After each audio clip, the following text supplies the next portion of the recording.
So in life, the bitter and sweet experiences of life, they ultimately teach us how to develop this buddhi to choose right over wrong. It doesn't come just like that. For many births of failures and successes, many births of wrong decisions, many births of mistakes will finally come to a stage where we understand what is right and what is wrong. Buddhi Yoga is there. In 18th chapter, Bhagavad Gita, very nicely, Sri Krishna explains. So, Buddhi are three kinds: Raja Buddhi, Tamo Buddhi, and Sattva Buddhi.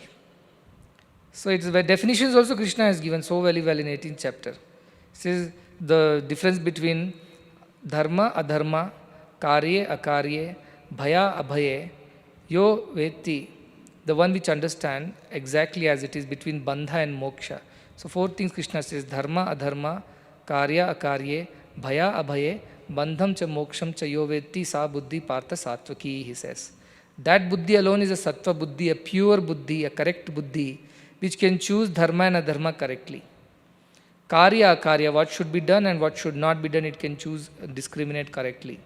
Bhaya, Abhaya, what will lead to fear, what will lead to fearlessness, means what will lead to mistakes and what will lead to right thing, it can discriminate correctly. And Bandham cha Moksham cha, that which will lead to liberation and that which will lead to bondage. That buddhi which can discriminate it correctly, Yaveti or Yaveti, Buddhi Sattviki. It is the Sattva Buddhi. And that Buddhi the one possesses is a Dhira. Because Rajo Buddhi is not like that. What does Rajo Buddhi do? It is unable to discriminate correctly. It says Dharma, Adharmam, both are there for that Buddhi. Karya, cha, Karya, meva cha. Both are there, Karya and Karya. But what happens? It does not understand it as it's supposed to be understood. Ayathavat prajanati. Ayathavat means it understands it differently from what it is said. Ya buddhi partha rajasi. So they know dharma is there, adharma is there, karya is there, akarya is there, but it's unable to understand correctly. Sometimes it confuses dharma is adharma, sometimes adharma is dharma, and gets confused. This confused buddhi is rajasi buddhi. And one is there which is worse than worse. What is that? Dharmam, adharmam, adharmam, dharmam cha. Adharma it understands as dharmam. Why? Tamasavrita, manyateya, tamasavrita, because his mind is completely clouded with ignorance. Absolutely ignorant fellow. Therefore, adharmam, dharmam cha, ya manyate. That thinks that adharma is dharma. That is the problem of buddhi, tamasic buddhi. And then what it does? Just does the reverse. Viparitanscha, sarvartham viparitanscha, ya veti buddhi sa tamasi. That buddhi which understands everything ulta. If a teacher scolds, that's a teacher is not good, he is not happy with me, he's always... Try to understand where the fault lies in us. That won't happen. That's not going to come. A sattva buddhiman will be like Nachiketa. Somebody scolds, he will sit down and think, why did it happen? Why? What should I do with it? And even then carries compassion in the heart. A Rajasi buddhi may misunderstand. No, my father does not love me too much. He always like this. He loves himself more, this, that, something and all he'll start. And the last one, I'm not even the son of my father, looks like he has sent me to death. My father is like that, like this. Carries anger, frustration. So buddhi is very, very important on this spiritual path. So this ability to discriminate between preya and shreya is the ability of a buddhi. A sattva buddhiman, Ashtavakra says, tathopadeshena kritartham sattva buddhiman. Whatever you tell a sattva buddhi person, as you tell, he will understand it immediately. Ajivam api jignasu parastatra vimuhyate. Whereas a jignasu, simply curiosity, no real reason. Simply go and test the teacher. Do you know this? Do you know that? Simply bother him. There is no interest in learning, testing the teacher. Such children will not learn anything in life. So this jignyasa will not take you anywhere, even if you think of it whole life. So sattva buddhiman, the one who has pure buddhi, is a dhira. He can discriminate. And after he discriminates, naturally he discards. What? Preyo. He says, pleasant one I will discard because this is not going to lead to a lasting happiness. This is going to give me temporary pleasure and forever I will be miserable. So this is the very fundamental of life, fundamental of a spiritual life. Choosing correctly, deciding correctly, selecting correctly is the basic, fundamental on the path of spirituality. And then he says, Shreyo hi dhiro bi preyaso vrunite. Who chooses Shreya? Dhiro. Preyaso abhivrunite. Why does he choose? Because he knows that this is the actual prayasa. This is the actual pleasure, not temporary one. He knows, he discriminates, says, no, this is what will give me the ultimate happiness. Work hard for the exams, learn well, get good marks, ultimate happiness. Sleep through the year, try to cheat and pass. That is not right. So therefore, work hard. That is the nature of the dhira. What is Shreyo? He dhiro bi preyaso vrinita. Because he understands this is the real prayas. This is what will give you permanent happiness. Whereas what happens, preyo mando yoga kshemad vinite. The preyo path, the easier path, the pleasant path is chosen by whom? Mando, the dull-witted one, the unintelligent one. He chooses the easy path, pleasant path out. Why? Because he thinks that is where his yoga kshema will be. What is yoga? Yoga is that which we desire for. Kshema is what? That we want to store and save. These are the two things people work for in life. First there is a desire, then you act upon that desire and gather the whatever the desired object, and then spend all life preserving the desired object. That's all. Some psychologists said, the whole idea of happiness in the world is create a tension and then release it. And then you are happy. First create a tension in your mind. I want this, I want this, I want this. Somehow get it, and then I don't, now I've got it, now I don't have any. Till the next tension arrives. All happiness in the world is nothing but release of tensions. All Preyo Marga. Advertisement people do that, put up big billboards. You need this, they will say. When did I say I need this? You must have it. They will put the words in your mouth. And then a desire, the tension arises, I must have it. Why? The billboard says I must have it. So I must have it.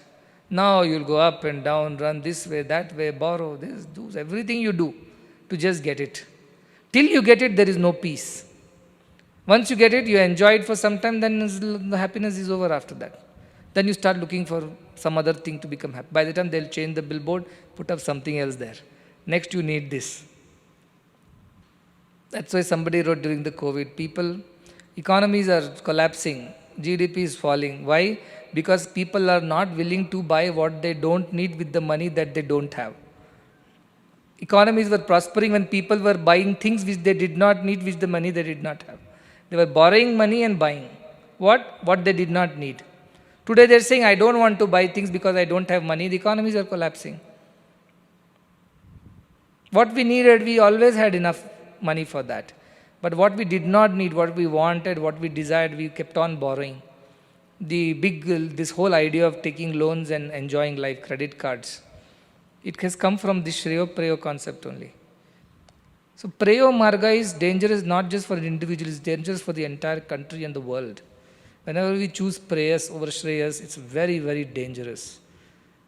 So your spiritual journey begins with a very basic, choose Shreyas over prayers.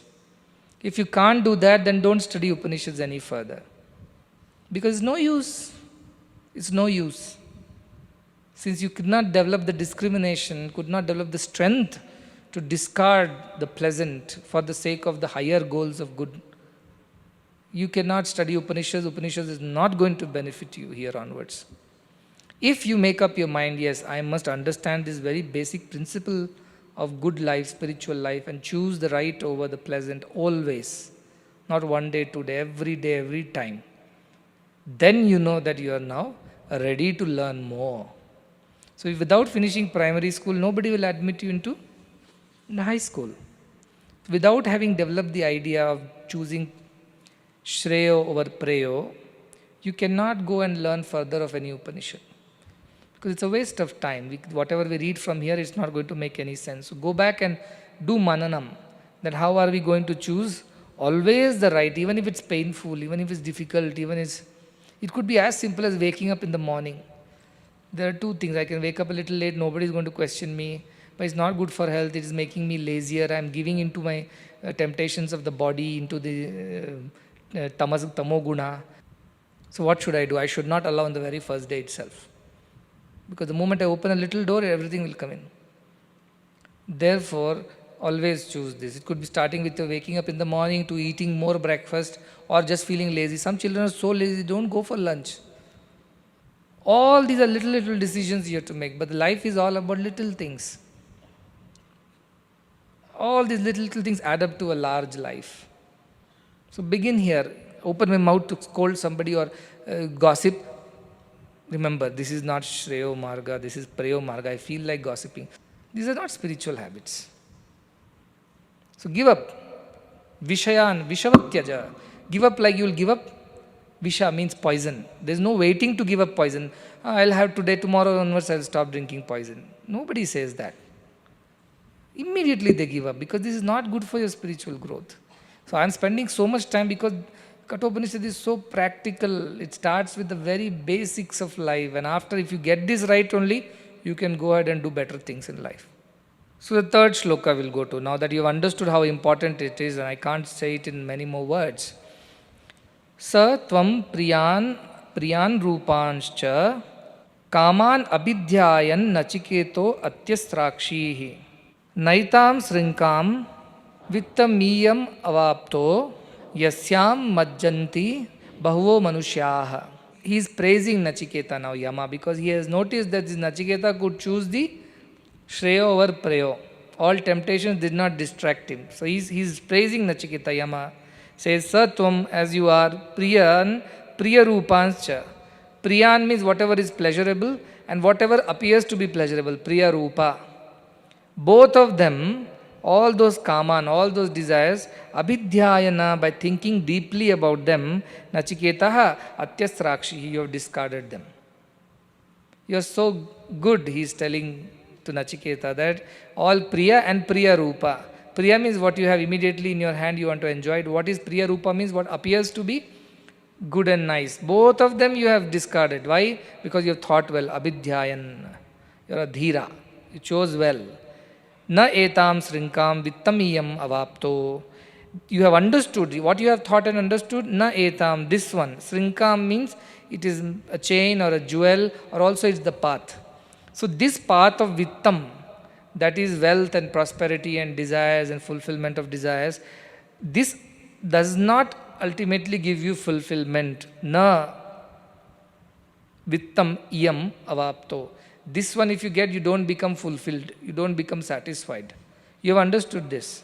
And what did you do? Yasyam, what is this path? Yasyam majjanti bhavo manushya. Though, this is the one, the reason for many people to get drowned. They sink and drown, Bhavasagara.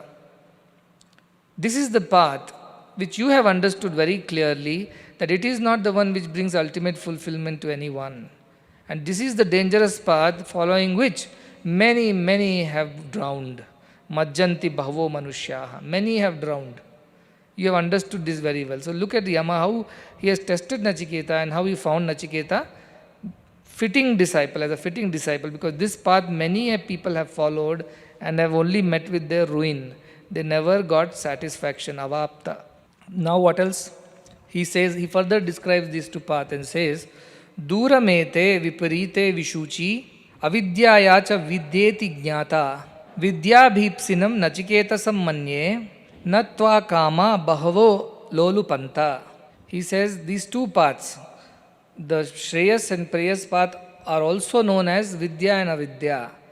Vidya means not just the education that we are getting, science, physics, maths, that is not called Vidya. In fact, in our scriptures, that's called Avidya. Vidya is only the knowledge of your own true self, is alone called Vidya in our scriptures. So those who choose Shreyo Marga alone can attain this Vidya, the true knowledge of who you are. And all those who choose the Prayo Marga, they only go to the Avidya path, the knowledge only of the world and the surroundings, which is not the ultimate knowledge. So our scriptures are so clear. If you don't have the ultimate knowledge, you are not educated. Very clear. There is no doubt about it. There is no question. No, we will still consider you because you are a literate, you know English and you know a few subjects. No, our Yama will say you are illiterate. So if you choose only the Preyo Marga, it is useful only until the end of your life here, that's all. To eat your food, to have a house, to have a family, look after them, have some respect in society, and keep doing your dharma. For only that sake, these degrees and knowledge is important. But after death, these don't apply. Now we have already crossed that discussion of what happens during the lifetime. We are now into discussions of what happens after one dies. So after one dies, this vidya of the world is no use. It comes only this far and not further. From there on, your real savior is the true vidya, which is the knowledge of the self. That alone saves you. That is what he is telling. These two thoughts, the Shreya and Preya, are like vidya and avidya, like darkness and light, totally opposite and far from each other. Duram ete. These two are far from each other. It means they are not even anywhere close to each other that you can get confused. No way. They are quite opposite to each other. There is no question of you getting confused. I thought this is to be that and by mistake. No, you have no mistakes here. You have not chosen correctly. That is the truth. Under delusion, under attachment, you have chosen wrongly. That is the truth. You cannot get confused between the two. This is silver, that is gold. How can you get confused? So it's like that clear, like light and dark. Duramete, these two are too far off from each other. Viparite, and opposite to each other. One is like dark, another is bright. There is no question of confusing between them. Vishuchi, this path. Which path? Avidya and Vidya.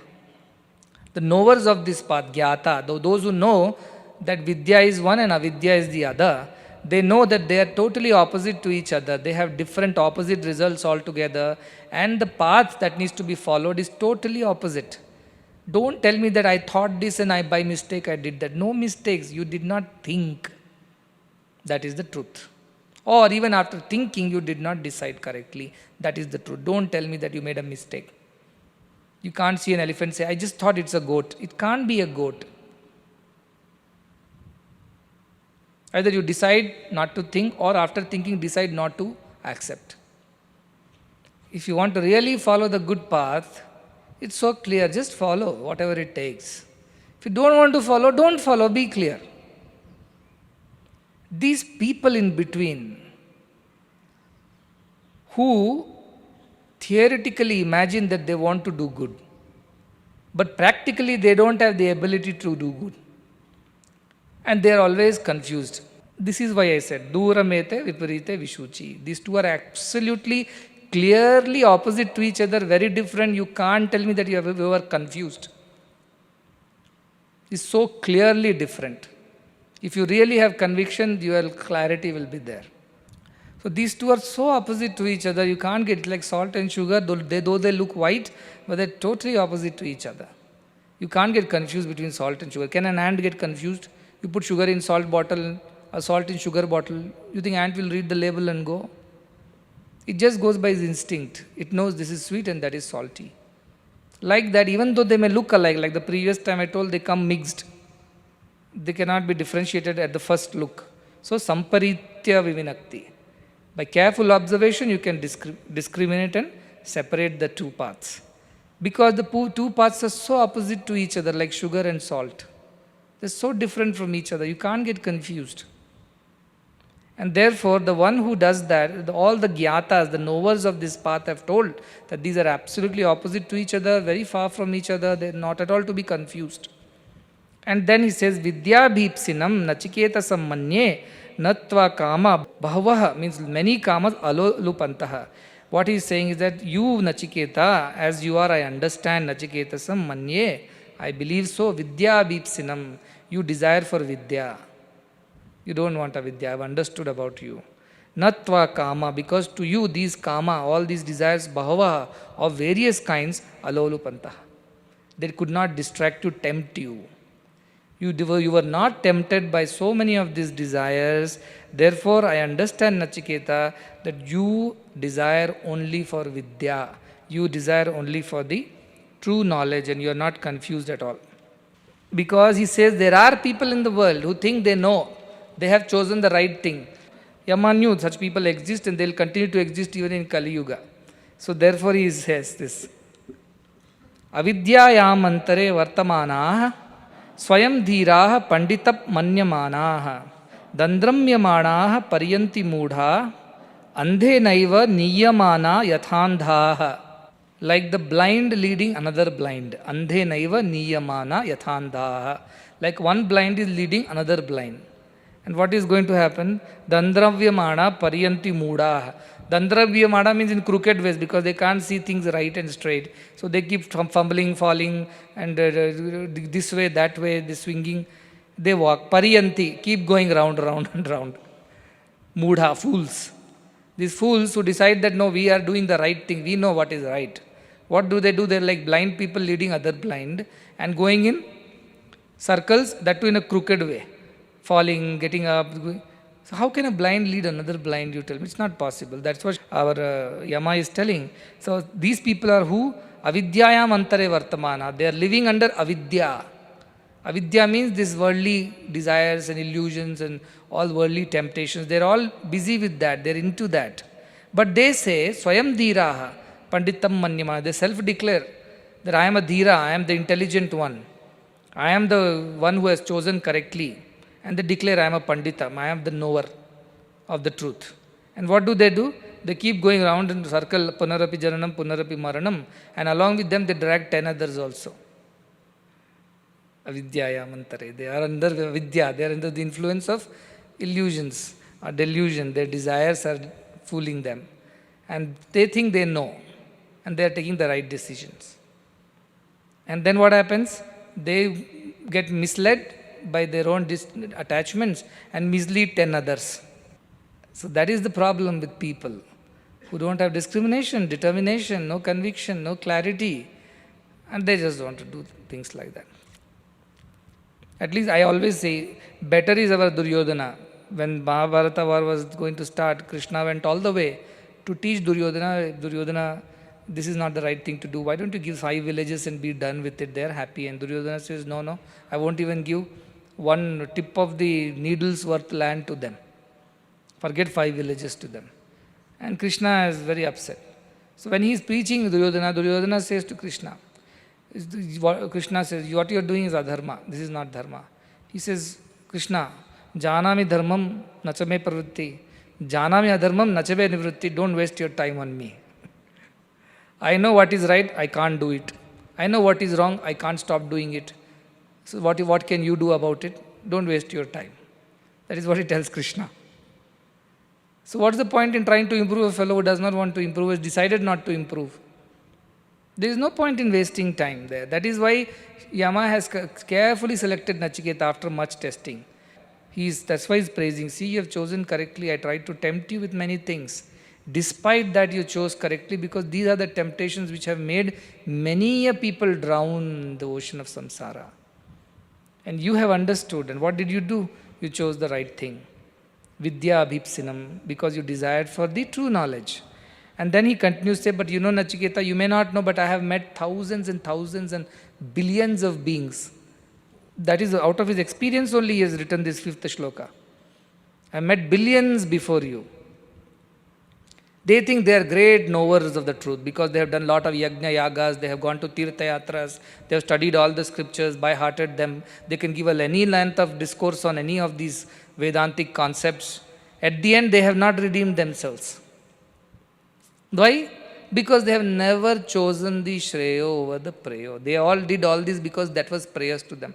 So Yama knows, and he's saying, I have seen many before you. They think they are very clever, they are very smart, they are very Gyanis, but I know none of them are. They are blind people. In fact, they have led many more into this. But you are one who is absolutely clear and discriminating one. And therefore, you are right disciple. And he continues to explain, Na samparayah pratibhati balam pramadyantam vittamohena moodham ayam loko nasti para iti mani punah punah Vashamapadyate me. So what this is where the Yama is letting out the secret. He says all these fellows who think they know everything but they have hardly attained any knowledge, all lip service, all intellectual understanding, but no real experience at all. What happens? Na samparaya pratibhati balam. Samparaya means the other world, the higher truth. Pratibhati shines forth. To whom balam na does not shine forth The other world does not reveal itself. The other truth, higher truth of life does not reveal to Balam. Balam means children, spiritual children. They may be grown ups, but their understanding of spirituality is very, very rudimentary. They are not evolved spiritually. They are physically very big or materially very achieved, but they are Balam according to Dhyama. They are all like kids. There is nothing they did know. For such people, this truth does not reveal itself. Pramadyantam vitta mohena mudam. And what do these Balams do? Who are like children in spirituality. They pramadyantam. Pramadi means the ability to do the mistake over and over again. That is a special ability called pramadi. So pramadyantam, they keep doing the same mistake again and again. Vitta mohena mudam. Why? Because they have been deluded by vitta. Vitta means not just money, currency, but it's also gold, it's also name, position, power, all kinds of desires of the world. Vitta mohena. Because of the delusion of these desires, mudham, they become fools. Because only a fool will repeat the mistake. Suppose you have burnt your finger in the fire once, why will you put your finger again? But if you are a fool only, you will go and put the finger again. Likewise, he says, those fools, the kids they are, though they know everything, so much of scriptures, and they have done enough service all their lives, but for their own sake, for their own happiness they have done. And he says, such people cannot know the truth. Because they keep making the same mistake over and over again, because they are deluded by their desires. So all those people, karma kandis basically is telling. In those days, he is referring to the people who have done karma kanda for the sake of heaven and higher worlds and things like that, wealth. So Vedas, as I told, had Jnana Kanda and Karma Kanda. The Karma Kanda people believe in all these rituals. The Jnana Kanda people are above. They want only in the spiritual side, the philosophy side, the Vedantic side of the scriptures. But there's a huge fight. In fact, Shankaracharya, he arose on the scene when Karma Kanda had become too much in India. People had forgotten the Jnana Kanda part of Vedas. They were only busy doing rituals, yagas, balis. And Brahmins had captured the entire thing. They won't teach it to others. They were the sole, authority on this, monopolizing the entire thing. That is the time when Shankaracharya went up and he went all the way and fought a argument. He argued with Mandana Mishra. And from there he defeated Mandana Mishra, who was of the Karma Kanda side of Vedanta, of Vedas. And defeated him with the Vedanta, the Advaita Vedantic principles. And Mandana Mishra became a disciple of Shankaracharya afterwards, and he was established at the Sringeri Sharada Matam, Sureshwara. So that is how that came about. So people who are karma kandis, only busy vittena budam. What are vitta? In old times, rituals were done to our putreshana, then vitteshana, then lokeshana. Putreshana, I want a son so that he can continue my lineage, offer the pitra, whatever pindadanas, and I can continue to live in heaven for long. And for that son. Second, with all the wealth, cattle, gold, because I must to keep doing yajnas. I must spend a lot on yajnas. So for that I need wealth. And location. After having used these two, I must go to a higher heaven and enjoy there forever. These were the three desires which were driving all these people who were doing yajna yagas. That's all. Beyond that, they did not want to learn anything. They stopped there. So for such people, this will not happen. And then what he says, the second line says, Ayam loko na asti para itimani. These people think what? Ayam loko. This loka alone exists, this bhuloka, that YOLO, you only live once. This is all that exists. Let us enjoy and forget everything else. Make merry and be done. So those people, they think this alone exists, this world alone exists, so enjoy. Para, na asti para itimani, na asti para, the higher one does not exist. Why? We can't see it, we can't feel it, we don't know it, so therefore it doesn't exist. Most unscientific thinking that is. And what happened to them? Punah punah, vashama padyate me, they come under my control, punah punaha. Punarapi jananam, punarapi marnam, punarapi janari, jatare shayanam. These are the people who come in the control of Yama, others escape. Why? Because they are fooled by the desires of the world and they keep going in circles.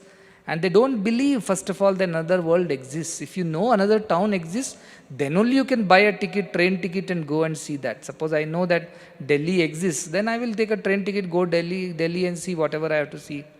The Parliament House, the Qutub Minar and things like that. If I don't even know Delhi exists, how will I go? Because from Bangalore I cannot see Delhi, so Delhi does not exist. This is the kind of logic these people use. We don't know what happens in the next world, what happens next. We only know what it is today. Let us enjoy and be done. Don't waste your time doing other things.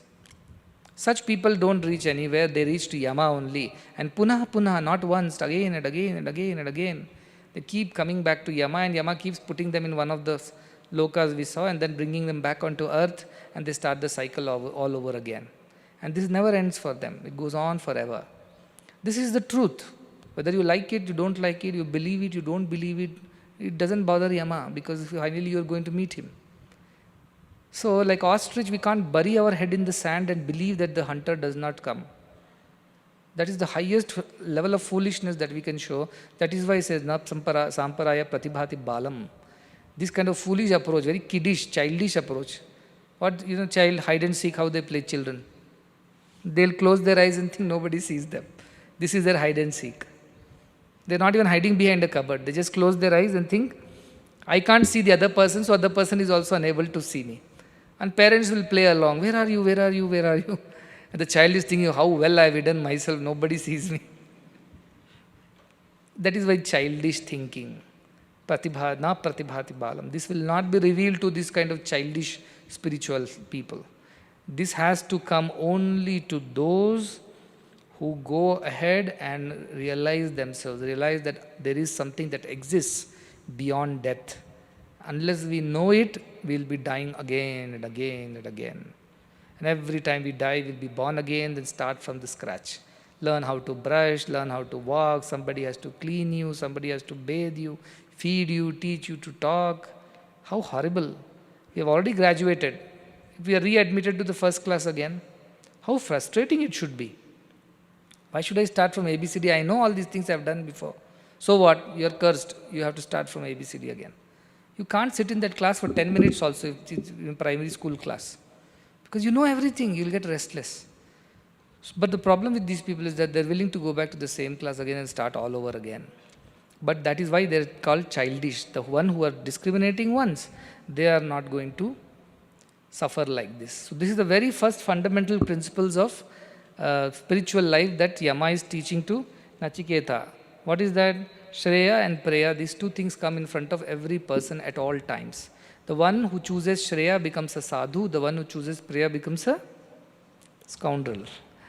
Hiyate arthat, means all his achievements of life will be destroyed. He thinks he's achieving, but at the end, whatever money you achieved, does it come with you? Not a rupee you can take to the other world when you die. So for what all these things are? So that is why hiyate arthat, all these things are destroyed at the end with his demise. So choose the right one, the dhira, the one with the right buddhi, who knows there is something higher exists and we must put efforts towards that, will always choose Shreya over Preya. And because of that, such a person will not be distracted by the temptations of the world and desires of the world. And that person alone will be aware that another world exists and I must achieve that. That is the vidya that I desire for, not this avidya of the world. He alone will escape Yama's grip. All others will come again and again and again in the control of Yama. So this is the first part of the second Valli. But here is where the real Upanishadic thought process or the teachings are starting. So again I remind you, Upanishad means coming close and with conviction. These three things should happen. One, himsa, all your illusions of your life, what life is, what is to be achieved should be destroyed.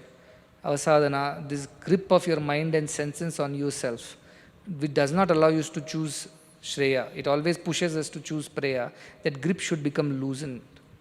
That control of your mind and senses over yourself, your decision making should go away. You should be able to take a decision. Second.